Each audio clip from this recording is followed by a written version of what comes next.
are in listen-only mode. Hello everyone, and a very good afternoon to all. I am Ridul Mishra, and on behalf of Care Ratings, welcome you to a live webinar on power sector, thermal and renewable energy. Care Ratings sincerely appreciate your time in joining us for this webinar. To take you further on this, I would like to introduce our speaker for today, Mr. Ashish Nainan. Ashish, who is based out of a Mumbai office, is working with Care Ratings as a research analyst. He is part of our industry research team. The webinar discussion is in form of a presentation which is visible on your screen. In case of queries, please key in your questions in the slot provided. We'll take the Q&A session at the end of the presentation. I repeat, in case of any queries, please key in your questions in the slot provided. We'll be having a Q&A session after the presentation. May I request now Ashish to begin the session?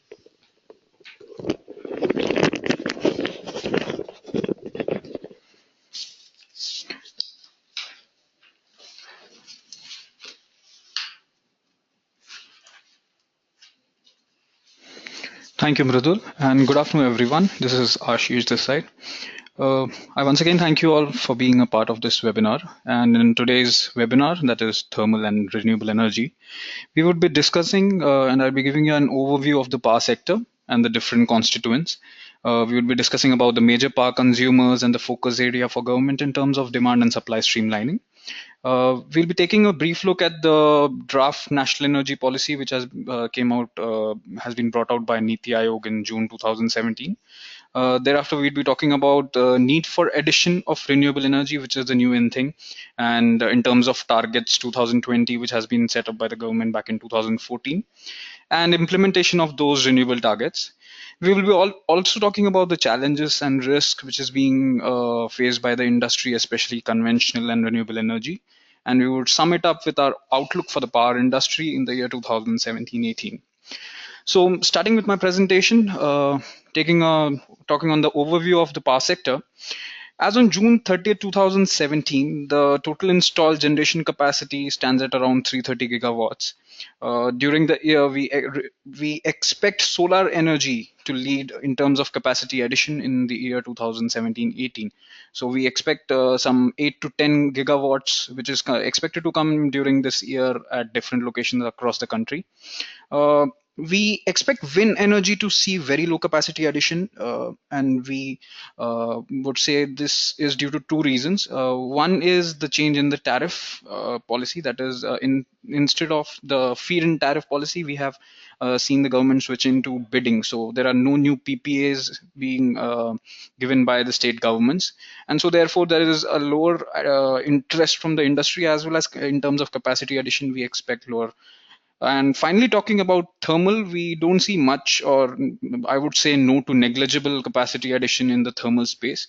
Most of it, from the more recent ones, we must have noticed NTPC tying up with different state governments coming up with thermal capacity. That's the kind of capacity addition we see in thermal power. Apart from that, we don't really see any major capacity addition. Now, if we talk about the capacity installed in the country, so out of the total installed capacity, coal and gas alone accounts to 66% of our total installed capacity. Now, if we talk about the plant loading factors, or in terms of how much of it is operational, I would say that a blended 48 to 50% of coal and gas capacity is actually being used in the country. Now, coal is still being utilized at a healthy 58 to 60%. But if I talk about gas-based plants, it is at a much lower rate of 22 to 23%. Now, what is government doing is the government on its part has been trying to limit the addition of capacity in the thermal energy segment. And at the same time, in order to cut emissions, the government targets to replacing at least 12 to 15 gigawatt of coal-based plants in the next 3 to 5 years. As a more recent change, we have seen some nuclear energy, which stands at 6.7 gigawatt of our net capacity. The government has put some weight behind nuclear energy. So we expect in the next 5 to 10 years, we would see 15 to 17 gigawatts of nuclear energy coming on the grid. And this is more on the front that government wants to cut on other thermal energy sources. Now, moving on to the next slide, since we have spoken about the installed capacity, I would like to briefly discuss about the consumer segments. Where is the consumption going? What are the growth areas or growth segments which are leading to this consumption? So we all know that India, as of now, in terms of capacity, is already par surplus, but it can be partly attributed to rapid addition in the capacity in the last 10 years. Apart from that, the demand has been tepid. But if we look at the last decade, the four major, and we talk about the four major consumer segments, uh, we know that industrial and agriculture, these two segments alone contribute to almost two-thirds of the total consumption. Now, agriculture alone has been the major growth driver because we have seen more pump sets and irrigation sets being set across uh, rural areas, especially in the agricultural belts, and this has seen some major growth. Apart from agricultural, we have seen some growth in the domestic consumer side, but not really the kind in the one which we saw in agriculture segment. What has happened with industrial and commercial demand is that now we are seeing industries adopting more energy efficient processes. So that has somehow hit the demand. So the demand has got a speed bump over that. And apart from that, even in the consumer segments, we have seen the incandescent lights being replaced by LEDs or LCD, LEDs and other kind of energy efficient bulbs or energy efficient equipments basically have led to some slowing down of growth in the energy consumption segment. Now, since we have spoken about all the sources of energy, our energy mix, and on the consumption side, the government has been very instrumental in coming up with a national energy policy. Now, given the weak demand and the various issues that the industry has been plagued with in the past few years, or maybe you could say the entire decade, the government, along with Niti Aayog, decided to come out with a draft national energy policy. Now, what we understand out of this policy is that there are a few things which the government wants to implement. So market price determination across all classes of fuel is something which the government is targeting. Now, how we think it affects the power sector is that determining market price of fuel, uh, especially when it comes to supplying the users for thermal based plants, is something which would help the power industry. Now, this should act as a boon for gas-based power plants, according to us, because as we all know that government provides for gas for the gas-based power plants, and it happens under a bidding. Now, there have been times when the bidded price of gas have been almost twice that of the global gas price. So global gas price has been like inching towards and around the all-time lows. So once this kind of framework comes, where the market price of gases is determined on global prices, we feel that segments of thermal power, especially gas-based power plants, are bound to benefit from this. Now, secondly, this is more to address towards the fuel scarcity or availability of fuel or the prices of fuel, which affects the tariff. Now, what we have been seeing is a slump in the demand. So that is the second policy, second framework in the policy that we see would definitely help with the demand. So this policy aims to make power more accessible and affordable. Now, making power accessible is more of having infrastructure across the country. So the policy aims to increase the consumer base when it says it wants to makes it accessible and affordable, and reaching out to more of rural areas which have been newly electrified. So electrified would be mostly just making the grid connected power line reach a village. Now the next level is reaching more and more homes, more metered homes, which actually increases the consumer base and causes some kind of demand spike. So reaching out to more houses, domestic places in the rural areas, providing them with quality uninterrupted power, and that is going to be a major demand or policy driver from the government ends, and that's what they definitely want to do with the national energy policy. Another area that we thought is a part of the national energy policy is direct benefit benefit transfer. So now we all know that there is a huge class of consumers who get electricity at subsidized prices, or we could say affordable prices. So now what the government wants to do is that it wants the discoms to charge these consumers at their full prices, and it wants to directly transfer the subsidies to the beneficiary. So this way the subsidy leakage is cut, and the discoms get the full price of whatever power is being supplied by them.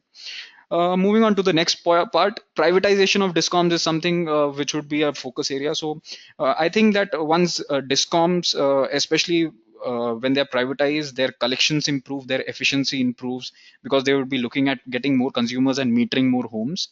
So the theft factor or the loss in power factor due to leakage or theft or efficiency issues would be cut. So even when they are privatizing discoms, it also means that there would be more spend on the infrastructure.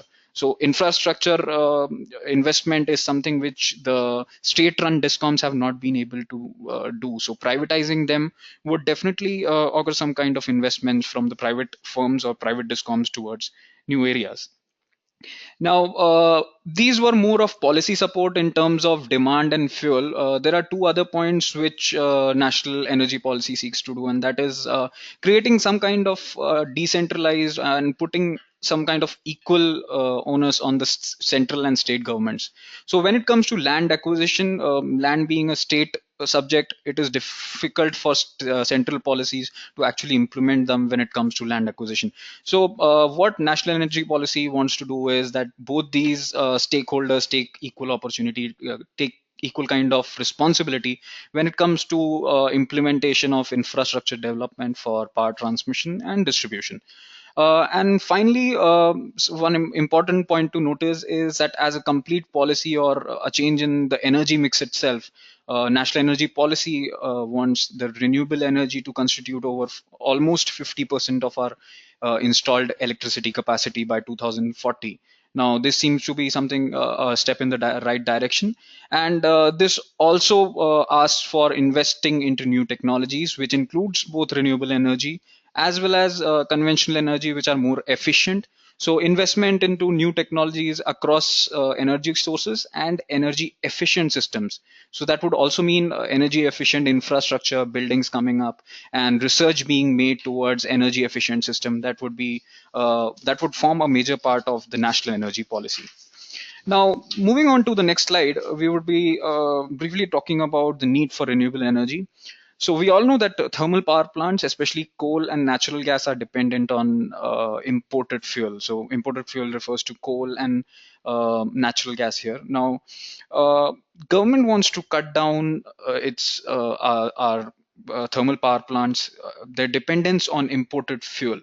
Now, this is very important because most of the fuel, especially apart from the fossil fuels that we use for commercial vehicles and other forms, we want to cut down on other imported fuels and use more of domestic fuel for this purpose.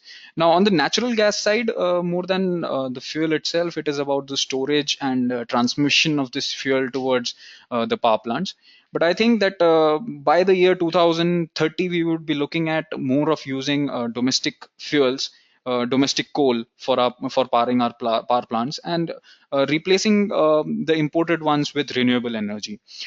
Secondly, when we talk about fuel-based thermal power plants, we already know that these power plants see a yearly revision on tariff based on the movement of the fuel prices.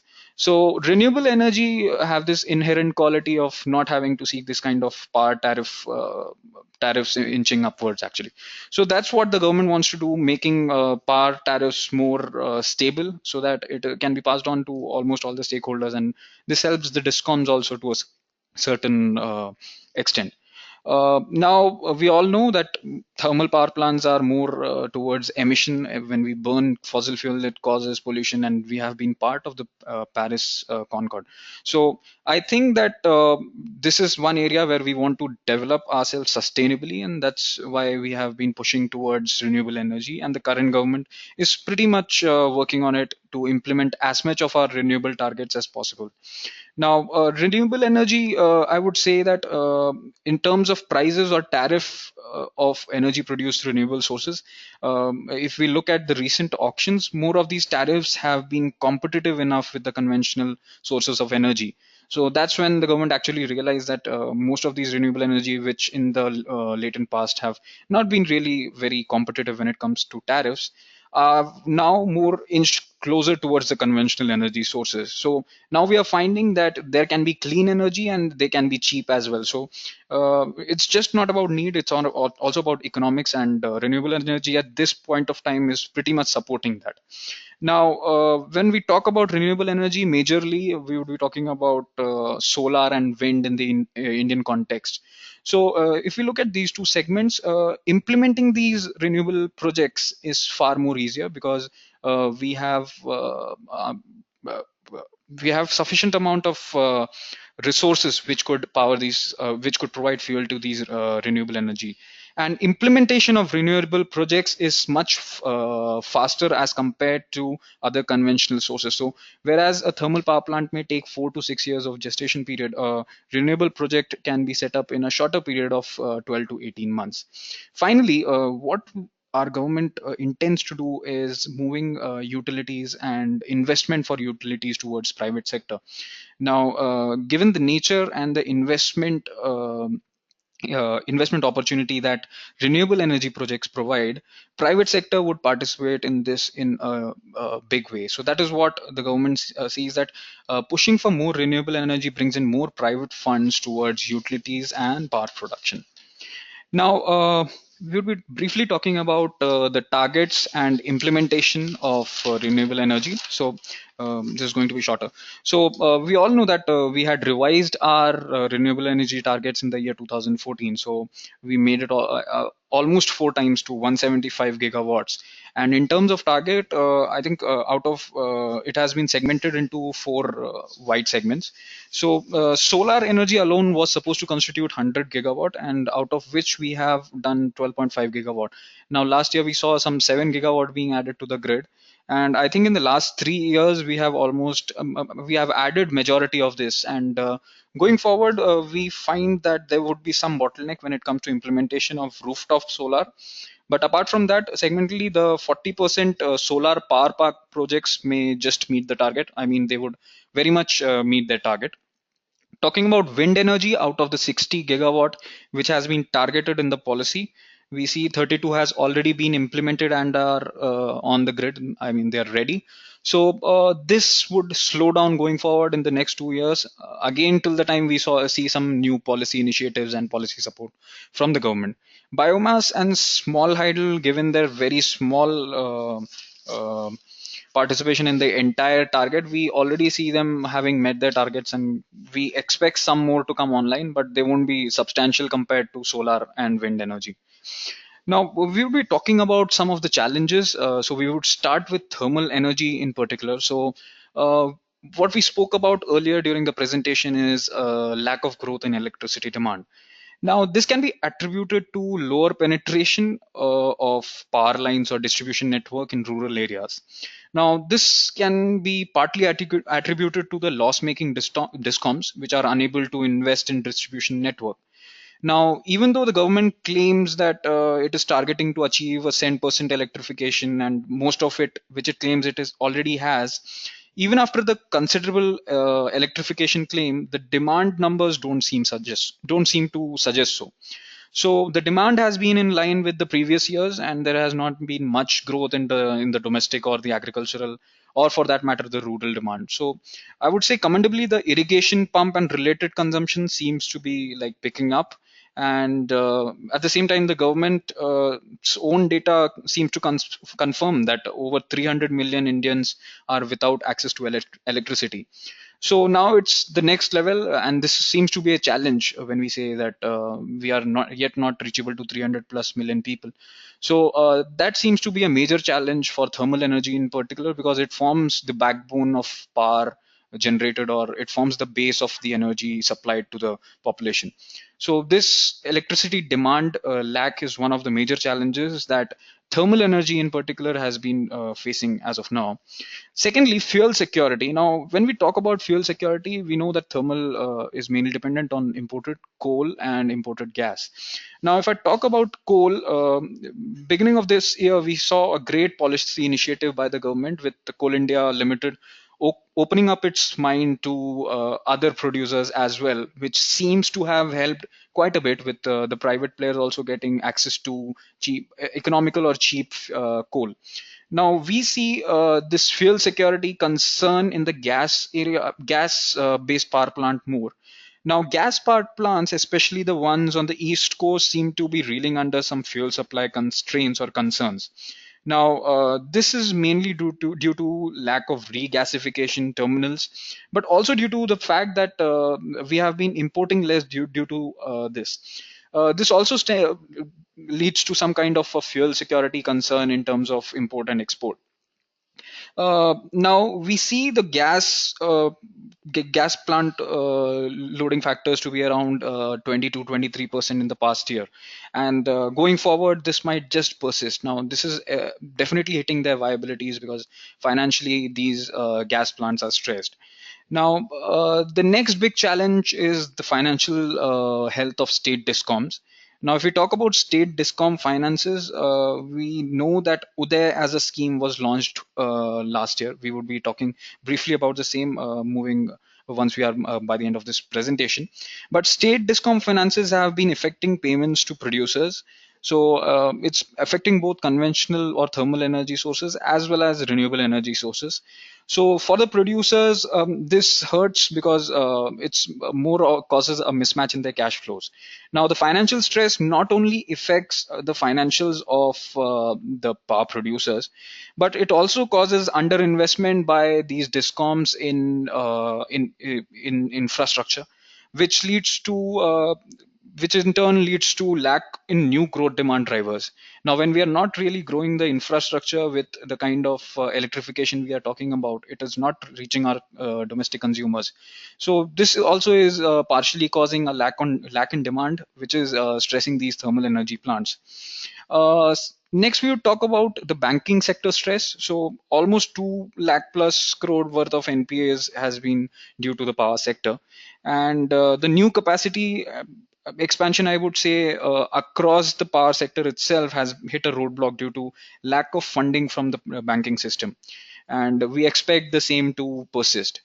On the next part, a challenge in thermal energy would be tariff pressure. So, due to some competition from the renewable energy which has come online, the tariff of coal and gas-based power plants have also been hit. So, we have seen that just in case, if we take example of gas-based power plants, they buy gas from government, which is bid, and then when they produce power, it goes to tariffs to up to rupees 12 per unit. Now, with solar and wind energy being bid or auctioned at 2.42 or 2.62 levels, this definitely creates some kind of tariff pressure and PPA signing by thermal energy plants. So this has been definitely a challenge and risk for the thermal energy power plants.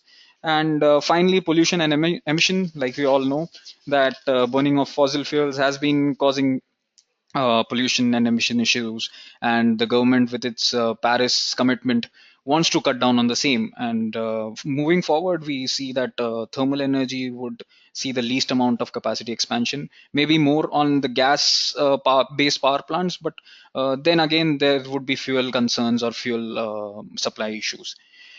Moving on to the next slide, we would be talking about challenges and risk in the renewable industry. Now, we all know that renewable industry itself is very new, even though it must have started developing a decade and a half back, but it has more come into the limelight in the last 3 to 4 years. Now, the problem with that is that our base power source still seems to be the thermal energy power plants, so which makes renewable energy more as an intermittent power source. Uh, what uh, what really causes this is that we have seen a lot of energy being produced by especially wind power plants, and followed by solar power plants being backed down. Now this is hitting the power producers because this is causing losses for them. So even in the last year there have been litigations between power producers and state discoms regarding this, and how there is no way that the power producers could make up for their losses. Financial stress of state discoms affects the renewable industry in a very different way, because now we see that especially in case of wind energy during the previous calendar year almost added 5 to 6 gigawatt worth of capacity, and at the same time we see less of new capacity coming up online. Now, the main reason for this has been the tariff, which was previously based on a feed-in tariff. Now we are moving to competitive bid both in solar and the wind-based power plants, and this has led to many states taking a status quo when it comes to new power purchase agreements. So, in the last few months, there have been no power purchase agreements when it comes to wind energy, and this is partly due to the state discoms themselves being financially stressed. They see that when a certain source of energy is expensive, they avoid buying it. So, renewable energy, especially wind and coal, need financial support and timely payments from discoms. And discoms are actually at times avoiding, due to their own financial stress, avoiding buying from renewable industry. Lack of grid infrastructure is something which has hit renewable industry the most in the last few years, ever since it has developed to these levels. So, as we all know, renewable industry is primarily more concentrated in the southern parts of countries other than Rajasthan and other states, and the grid connectivity with these renewable sources is lesser. So, a lot of it is not still grid connected, and which causes lesser supply to the overall energy capacity of our country. So, this has been a challenge, and this would remain to be a challenge till the time there is more spending into grid infrastructure development and strengthening of the state discoms.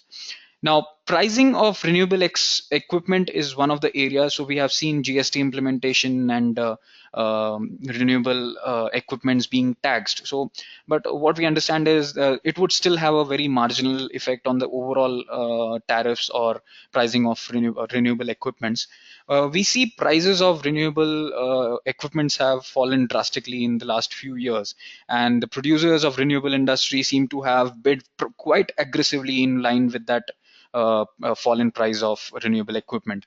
Going forward, we don't really see the technology having a very drastic change. So the prices may not really fall, because now even all the stakeholders, especially on the solar side, have actually come down quite drastically. There's not much room for cut in renewable equipment prices. So the tariffs that these power producers seem to have bid for seem to be uh, quite cut to cut, and the viability could be an challenge and risk for these new tariff bidders. And finally, we see that in some of the more newer reports, we have got to see that payments made by discoms or procurers of power has been delayed to renewable industry. Now, most of these renewable industry players are based on whatever cash flows come from payments made by discoms and power procurers, and this is definitely causing some stress for the renewable industries. And like I discussed before, lack of PPAs for renewable industry has one of the areas. We have seen some quite rapid expansion in the entire renewable space, and this has been a challenge, because once the entire capacity has been added up to this quantum, and when we see that PPAs are not coming to absorb that kind of capacity addition, it definitely causes stress for the power producers. So that was about the challenges and risks for renewable industry. So finally, summing up on our presentation on the power industry itself, we see that funding requirement for most of the solar and wind energy in the next 5 years would be in the tune of 75 to 80 billion. Now, this is taking into consideration the fact that some 150 to 160 billion is what is required to meet our energy capacity requirement in the next 5 years, and almost 50 to 60% of this would go into the renewable power alone.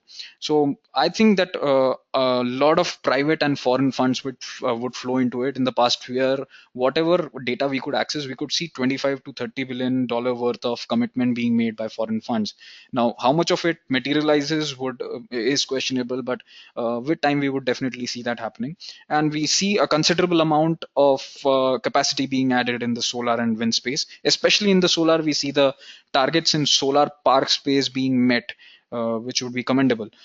Secondly, coming to the thermal capacity addition, we see, like we spoke before, state government tying up with NTPC and setting up power plants, and most of this would be replacement power plant addition in the thermal space.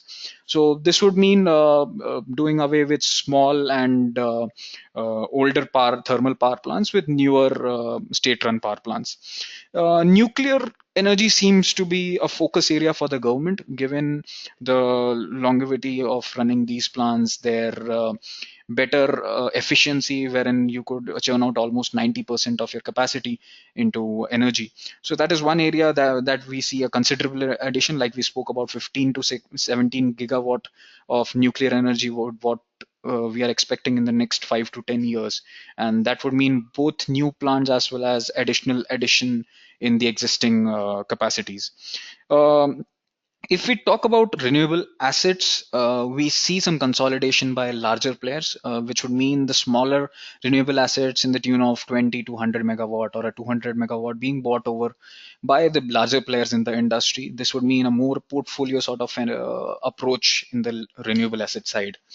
Uh, Now, apart from that, we see that meeting 2022 targets in the rooftop solar is quite unlikely. This is more related to investments, but not only investments, metering whatever is being generated by the rooftop solar and connecting it to a grid. So that seems to be a challenge, and the 40 gigawatt capacity addition seems to be a challenge to achieve. I would briefly talk about the Uday scheme, which was meant to revitalize or re-energize our state discoms. So, as on July 2017, most of the 26 states and one union territory seems to have been part of the Uday scheme, and almost 3.82 lakh crore worth of outstanding debt has been taken over by the state governments. So, now, if we talk about how is Uday scheme progressing, I would say on the progress front, yes, we can say that a 250 to 300 basis point of interest cost is what could be a benefit to the discoms because of Uday implementation as of now. Apart from that, I see the operational efficiency to improve, but there is, like data suggests, there is vast scope as of now for the entire thing to improve. And Uday as a scheme would play out in the next at least 2 to 3 years before it actually gives discoms. So we think that the national energy policy has brought out enough steps and frameworks to help this whole Uday scheme revitalize these discoms. So with this, we conclude our today's webinar. Thank you, Mridul, and we are open to taking questions.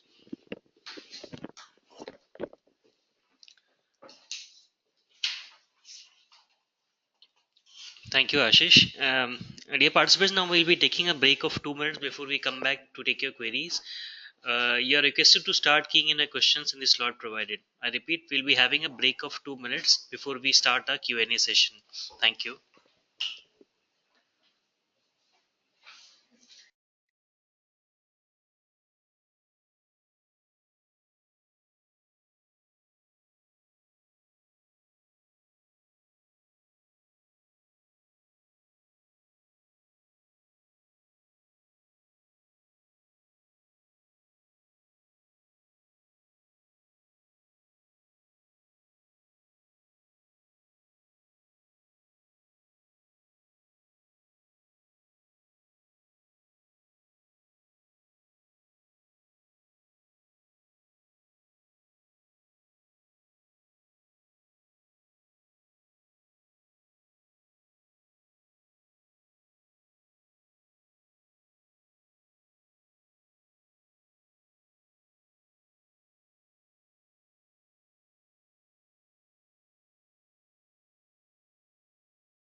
Hi friends, now we'll be starting a Q&A session. The first query is from the line of Mr. Vinod Malvia. He's asking, with surplus electricity, will it be fair to assume that going forward, SEB won't be signing any long-term PPA or medium PPA? They would be more keen to sign short-term PPA. So thank you for the question. See, most of the PPAs are more related towards the financial position of discoms as well as the demand from the industrial or other segments. So right now we think that the financial position, like we mentioned, is still not. Discoms are really not very strong to sign long-term PPAs. We think that as the discoms have to meet certain commitment to their customers, in the medium to long term, yes, there would be long term PPAs, but in the short term, we don't see new PPAs coming up for long term from state discoms.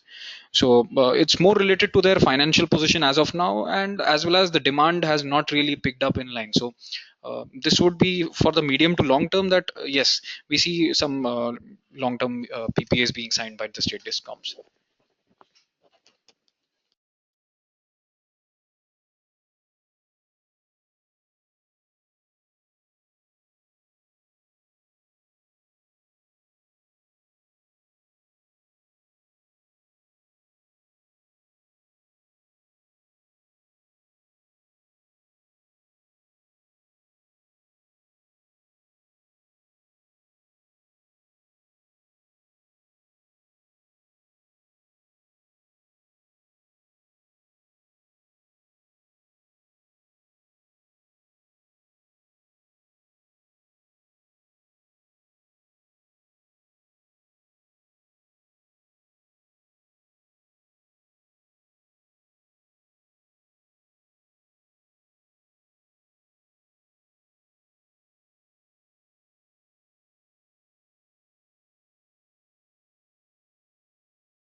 Hi, there's been a series of questions from Mr. Himanshu Gupta.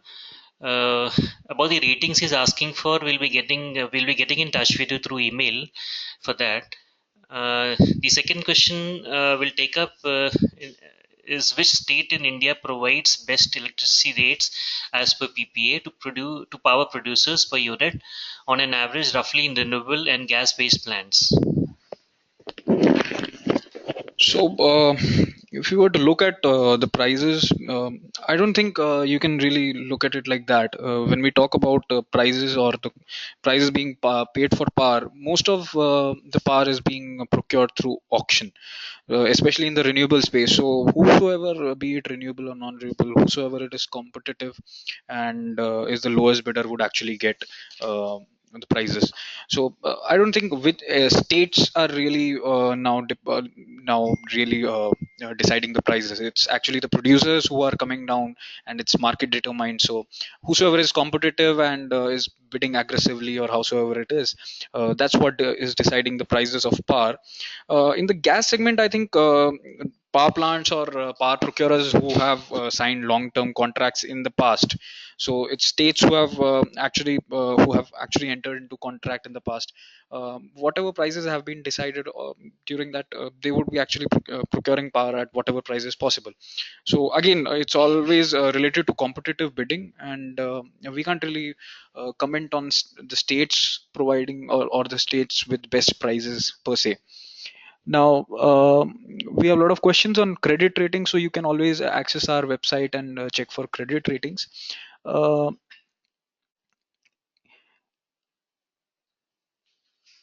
Now, we have a question on power demand or expected growth in demand of power over the next 5 years by Mr. Raj. So, we think it would be very much in line with the past because, like I said, once until unless the infrastructure itself grows to level where we are reaching out to more and more consumers, especially the domestic ones, the we don't really see another major growth driver.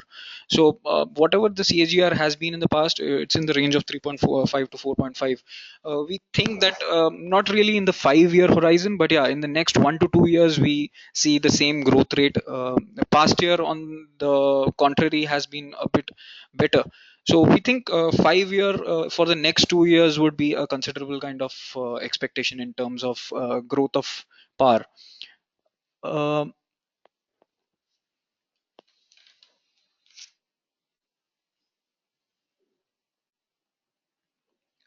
Now we are also seeing some question on new PPAs or older renewable power PPAs.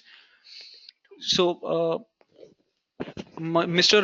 Rohan Koshi has a question on your take on states renewing on older renewable PPAs, reneging on older renewable PPAs, which was signed at much higher rates. What are the government incentives? Okay. So, what we can understand from this is that now we have entered a completely different regime when it comes to renewable PPAs. So now it is all based on cancelled. I mean, it's all based on auctioned power prices. And what we really expect is that discoms are not in the kind of financial health where they would sit down on the table with these producers and actually negotiate. So what we expect is that most of these PPAs, which were at much higher rates in the past, would be actually be cancelled. So this is what could expect.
The next query is from the line of Mr. Siddharth Agarwal. He's asking, with several private thermal plants today ready to supply energy, even at variable cost recovery, are not finding demand in such situation, wouldn't the continued aggressive addition of new renewable capacity increase the distress further?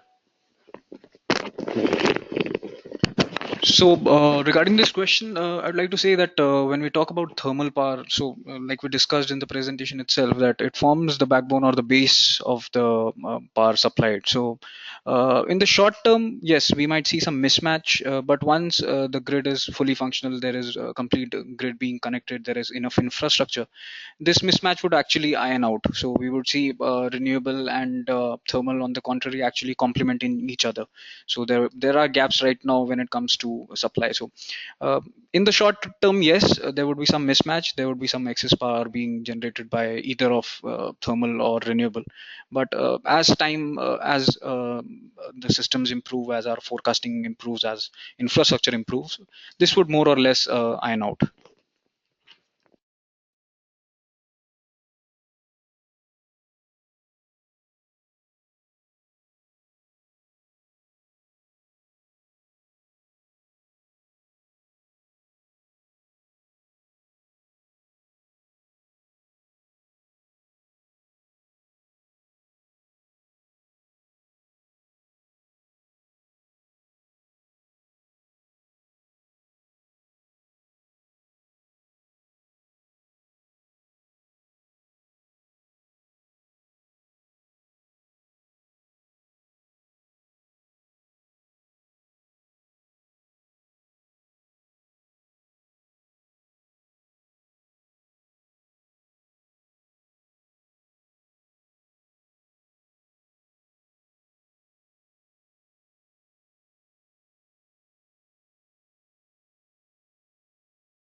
The next query is from the line of Mr. Meher. Is asking, as you said, under their scheme, states have taken over debts which saved almost 12,000 crores of interest. So this benefited of public, private, government, or all or on all companies. So, like I said, under the Uday scheme, this is more related to DISCOM. So, most of this debt has been owed by DISCOMs to its borrowers, to its suppliers. So, once the states have taken over this debt, what this means is it is actually benefiting the entire system, entire power ecosystem. So, this what this has actually done is the financing cost to the discoms has lowered, and I can't confirm on this quantum of money that you have mentioned here of 12,000 crores, but whatever it is, this has actually benefited the entire system, because now the companies or the other stakeholders, that is suppliers, producers, they are actually supplying or actually related to somebody who's a better counterparty in terms of financial. Now, what comes as a litmus test, and this is not really the test when it comes when we talk about Uday, uh, what is the real litmus test is the operational performance of state discoms. So now we need to really look when it comes to operational performance in terms of energy efficiency, in terms of supply, in terms of collection from consumers. So that's what has to be achieved under Uday. So financing cost basically is just making it financially viable for the discoms, but the real litmus test would actually lie with the operational performances of discoms, which we could only gauge once going forward in the years to come.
The next query is from the line of Mr. Rohan Koshi. Is asking, what is the business case for creating more surplus power via renewables in an already surplus environment? With DISCOM still in the bad shape, will renewable energy projects come to a standstill as DISCOMs can procure from existing thermal projects which are at low PLFs? So on this question, I would like to say that when we talk about renewable power projects, this is an entirely long-term game, and it's not just about power or utilities. It's also about sustainability. It's about sustainable development, environment, a lot of things. So I don't think we should look at it at a very short term. This is, like I said, a long-term game. So in the next 20 to 25 years, this is our future. Even if we look at our national energy policy, we are looking at 50% renewable energy forming part of our energy mix. So according to me, short term, yes, we are seeing some energy mismatch. This is more due to integration of new capacity of renewable energy with conventional sources, which is actually causing a short mismatch. But I think long term, once the infrastructure, once the technology is completely, it becomes an ecosystem, I don't think this would exist. So in the next 5 years or so, we would see this entire mismatch in thermal or other forms actually colliding with renewable energy being produced. This would just iron out in the next 5 years. So, and it is always better to have more of renewable energy coming online because it's always better for the environment. And we need to understand that as of now, the demand from the industry or other segments must be low, but we are expecting this demand to recover. So once that happens, we would need most of this capacity which is installed inside our country. So I think next five once the demand recovers, and once we have demand from other segments coming up online, most of this installed capacity would be useful, and most of this power would be procured.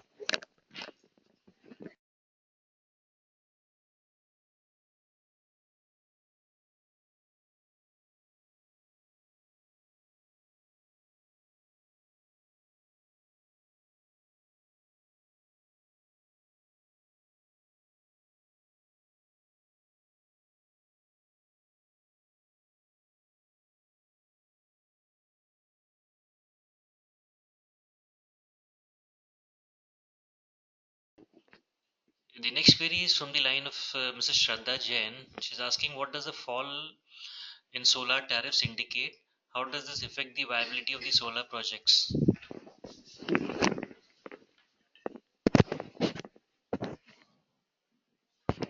So, it is mentioned that we have seen some major fall in solar tariffs. This is more in line with the fall in price of solar panels in the past few years. So, like I said, there has been a 80% reduction in the cost of solar panels, and most companies who have been setting up this infrastructure are trying to pass on those benefits to the procurers. And in the process, yes, they are making it competitive with the conventional power sources. I don't think we can't really comment on the viability of solar power projects based on this, because most of these panels are already in the process of being procured and set up. So uh, I don't think at this stage we can comment on the viability of solar power projects. Yes, whatever has been the fall or reduction in the prices of solar power panels, it has been passed on to the consumers as reduction in solar tariffs. That's what we can comment.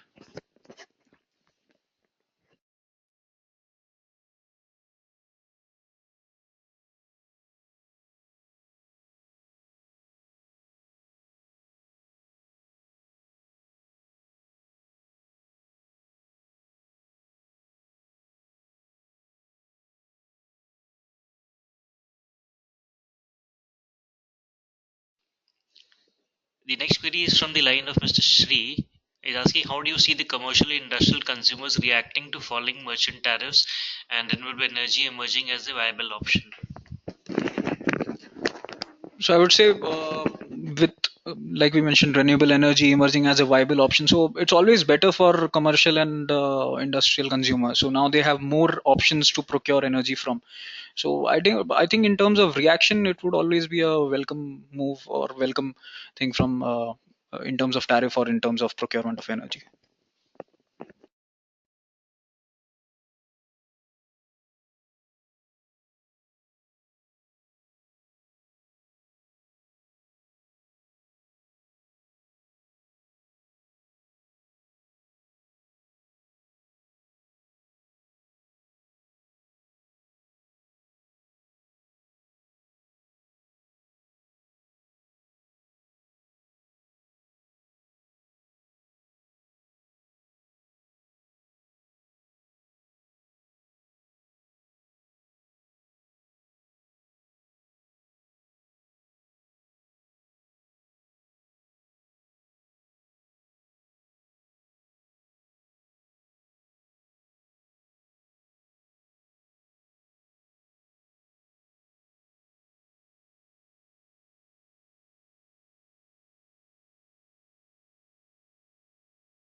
The next query is from the line of Mr. Avinash Kumar is asking some news that in the renewables, the equipments imported from China, the price have increased and will remain so for some time. So the projects which has been bidded with lower prices, how does it fare from here?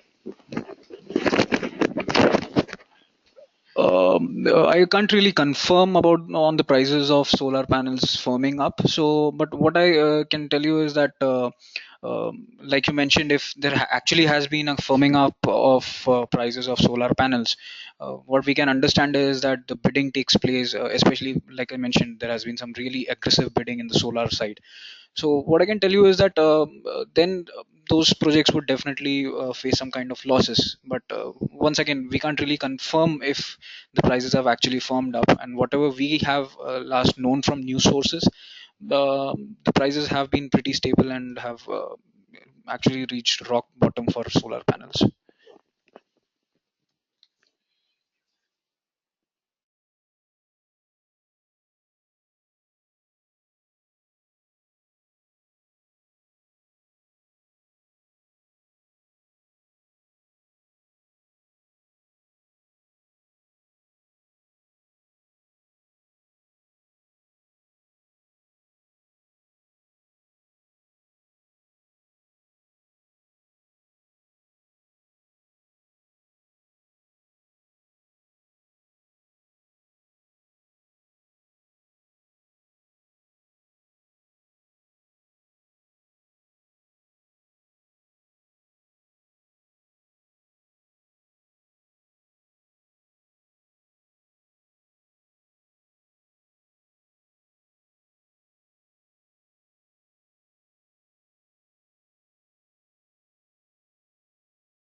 Uh, Thank you, Raj, for your kind words. We'll be sending a presentation to you by email. The next query is from the line of Mr. Roshan Koshi is asking, are you saying that the legal sanctity of the contracts are in question? So yeah, just clarifying on the earlier question, like you had asked if these would be reneged. So like I said, there has to be there has the both the parties, like yeah, of course, ones who have signed the contracts would have to uh, like the sanctity has to be preserved, right? So I'm not really saying that they would be cancelled or something. What I mean to say is that there has to be some kind of incentives to both the parties. So both the producers as well as the ones who have signed it would have to reach a equilibrium or balance in terms of it.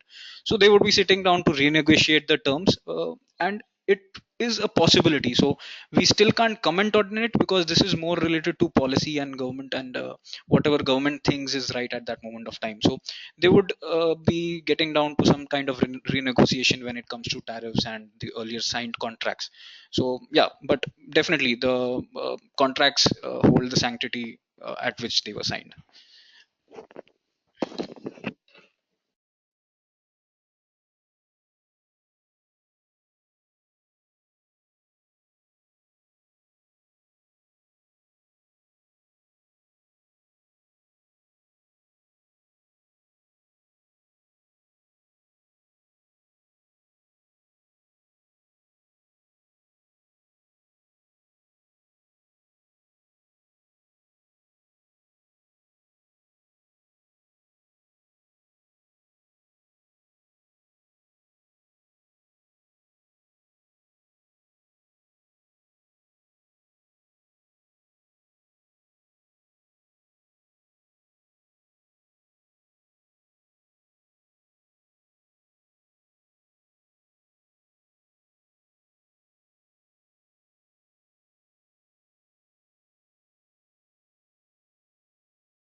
The next query is from the line of Mrs. Khushbu Sikwal. She's asking, what are the government incentives currently provided to rooftop grid solar system, and whether any financing organization is there to finance rooftop grid solar system?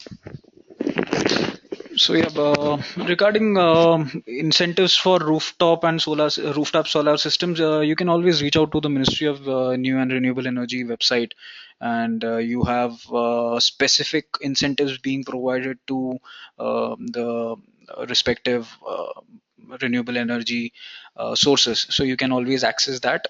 I think most of the state and central and power finance corporations are funding these projects. So again, you can access this information on the website itself.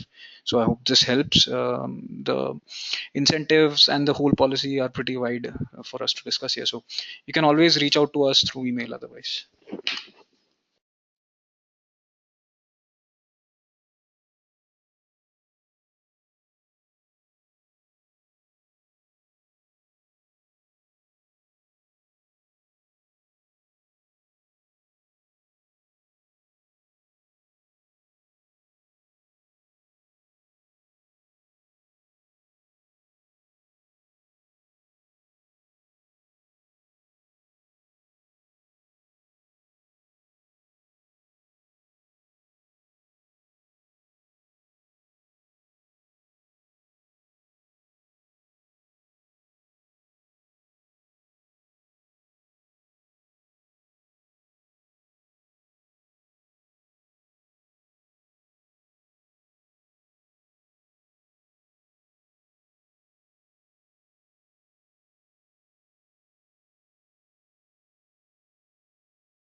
The next query is from the line of Mr. Nitin Sethi. Is asking, under Uday, tariffs have been increased in how many states and by what percentage? Shouldn't cleaning of the discom balance sheets lead by next fiscal to higher demand? So yeah, related to them, like I mentioned, we haven't really come across any data which would lead to this. Like I said, like we spoke about it earlier, most of the power is being procured either by competitive bidding, or even some of it is being procured by energy exchanges.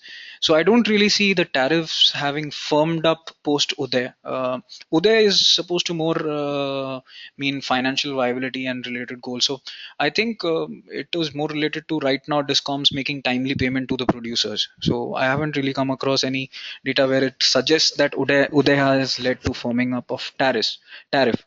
Talking about cleaning up of discoms, like I said, it would take another 18 months, 2 years for the balance sheet problem to actually solve down. So once I think that the demand thing would come more from the consumer side more than the discoms. So once more consumers are reached, more demand is sought. Obviously, discoms would look to procure more from the producers. So rather than demand being a balance sheet problem, it is reaching out to more consumers, increasing the consumer base, which would lead to the increase in demand. So I'd like to clarify, there is no firming up of tariffs due to Uday, or no data as of now suggests so.